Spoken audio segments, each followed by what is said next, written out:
Hello everyone. Today we are going to discuss about the cyclic processes. So processes are of generally two types, cyclic and non-cyclic.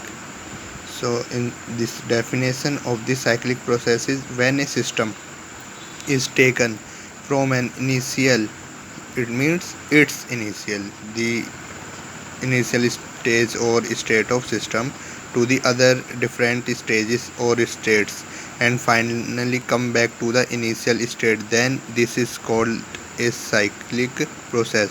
It means let we start from here, then we go here, then here, and then at last we came back at this point. So it means this is a cyclic process.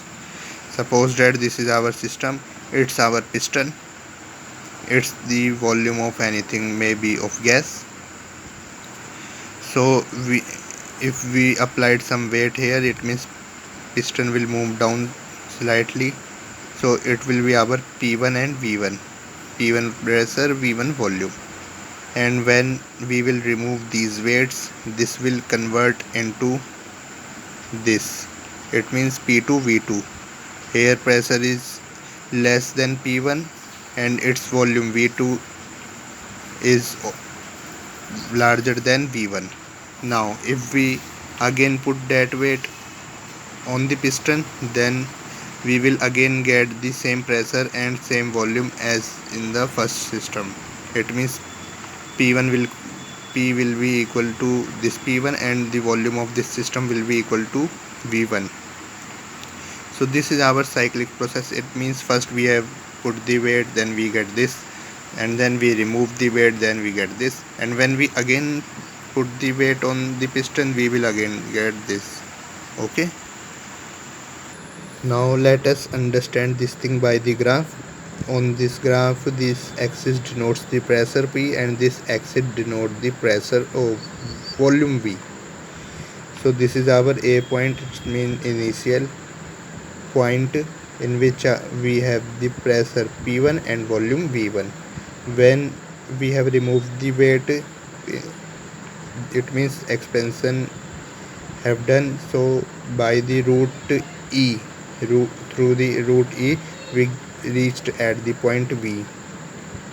At B we get pressure P2 and volume V2. But when we have again put the weight on the piston, then by the root F we again reached to the point A from B, and this happened due to the compression. It means when we applied the weight, compression have done, and when we remove the weight, expansion have done. Okay, so by parallelly we have also write down the points, or you can say axis. Here on the volume side it is D point, it is C point. Now work done is in expansion. How much done, how much work is done in the expansion? It is the area AEBCDA. It means in the expansion, it means under this root. This root is just like a curve, so the area of curve can be find out by finding the area of under the complete curve. It means area AEBCDA. And the work done in compression. So compression goes from B point to A point through this route. So our initial point was the V. So our area is BFADC. We went from BFA because F comes after the B and our route was B to F of working. Now it is a cyclic process. It means there is no other point than the, or you can say no vertices. So it's the cyclic process where we don't have the loss of energy generally. So total work done in cyclic processes, area AEBCDA plus, it means this and this. When we plus both of these areas, it means area AEBCDA plus area BFADCB. compression is always negative. Work done in compression is always negative. That's why we applied the negative sign here and also the here.